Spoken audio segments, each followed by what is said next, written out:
अभी मैं अंबेडकर नगर में हूँ और एक भाई हमारे सामने बैठे हैं और इनसे हम जानना चाहेंगे इनके जीवन की गवाही कि किस तरीके से प्रभु ने इनके जीवन में काम किया है। हाँ, तो भैया आपका क्या नाम है?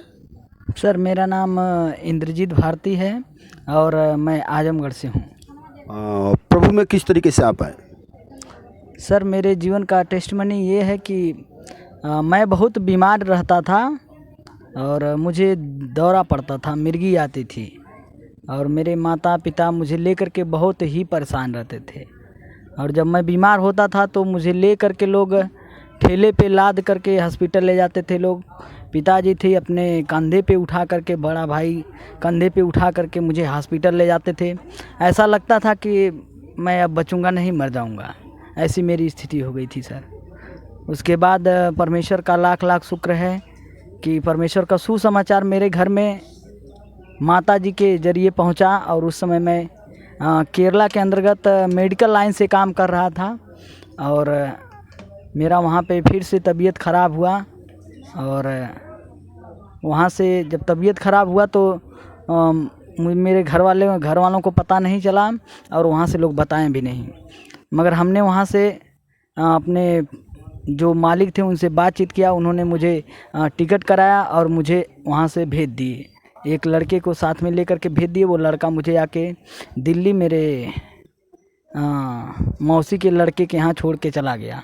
और जब मौसी के लड़के के यहाँ आया मैं, तो वहाँ भी मेरा तबीयत बहुत ख़राब हो गया और मौसी का लड़का बहुत परेशान हो गया।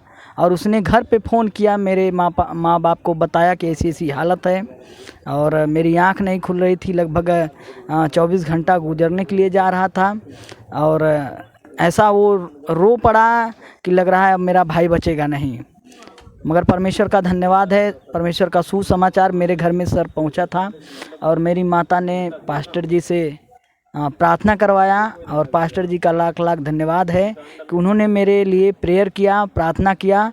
और प्रभु का लाख लाख धन्यवाद देते हैं कि बिना एक टैबलेट खाए हुए परमेश्वर के सामर्थ्य के द्वारा मुझे चंगाई मिला।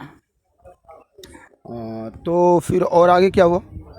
सर मैं एक हिंदू परिवार से बिलोंग करता हूं और मैं बहुत मूर्ति पूजा में विश्वास करता था।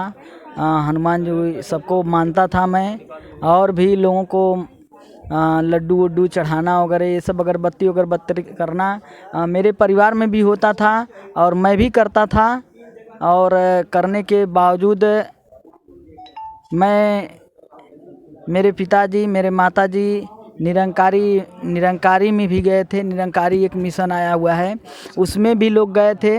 और जब वहाँ पे भी मुझे चंगाई नहीं मिला तो मैं निराश हो गया, उदास हो गया और परमेश्वर और भगवान पर से मेरा भरोसा उठ गया था। तो फिर कैसे आपको भरोसा है? तो परमेश्वर का धन्यवाद है कि हम जब दिल्ली में थे, मेरा तबीयत ख़राब था, वहाँ पे पास्टर जी ने प्रार्थना किया, मुझे चंगाई मिला, छुटकारा मिला। उसके बाद हम घर पे आए तो घर पे मेरी माता जी मुझे चर्च में लेके जाना शुरू की। चर्च नहीं, छोटा सा कलेसिया था और पास्टर उस गांव में आकर के कलेसिया चलाते थे। वहाँ पे हम गए और जाने के बाद हमने देखा कि पास्टर जी, मैं बीए किया हुआ व्यक्ति हूँ, बीए फाइनल किया हूँ। और उसके बाद मुझे मेरे ज्ञान से ऐसा लगा कि वो पास्टर मेरे लोगों को भटका रहा है, भरमा रहा है, धर्म परिवर्तन जैसा कार्य कर रहा है। इसके लिए हमने उसको सोचा कि उसको मारा जाए, उसको ताड़ना दिया जाए कि वो इस गांव में ना आए। मगर फिर क्या किया आपने उसके लिए? उसके बाद हमने उसके लिए अपने उस गांव के लोगों के लड़कों को तैयार किया, 4-5 लोगों को, और उसको रास्ते में हमने सोचा कि उसको मारा जाए।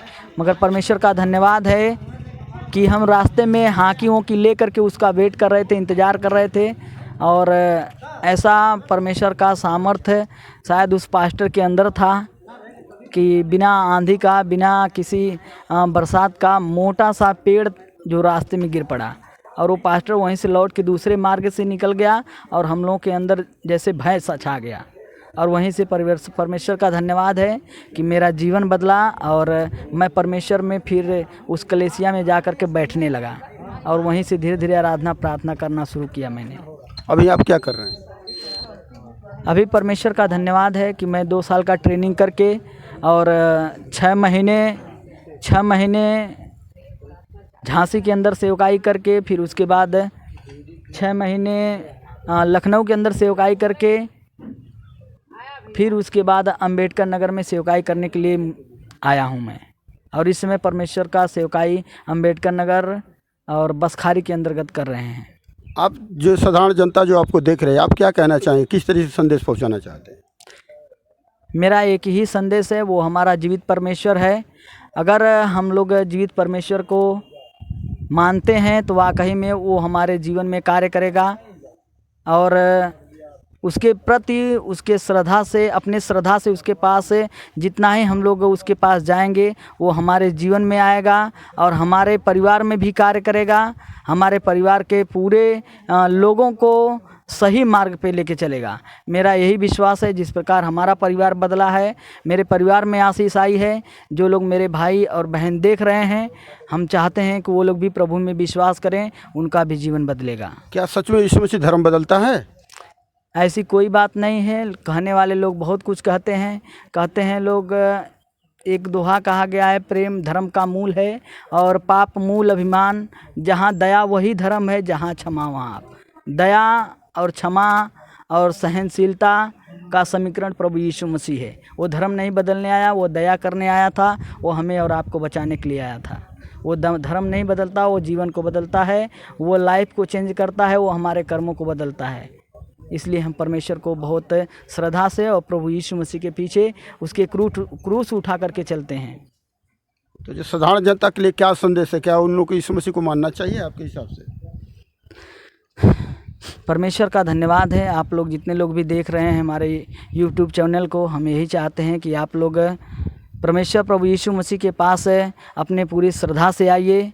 और आप लोग ऐसा नहीं सोचिए कि हम परमेश्वर के प्रति आ जाएंगे, प्रभु यीशु मसीह का वचन ले लेंगे तो हम क्रिश्चियन हो जाएंगे। मेरे प्रिय भाइयों, क्रिश्चियन आप लोग नहीं होंगे। आप लोग अपने जीवन को बदलिए, अपने जीवन को बदलिए। धर्म और भेदभाव बनाने वाले हमारे और आप में हैं, जो हमको और आपको एक दूसरे से अलग कर दिए हैं। हम लोग और आप लोग भी एक ही हैं।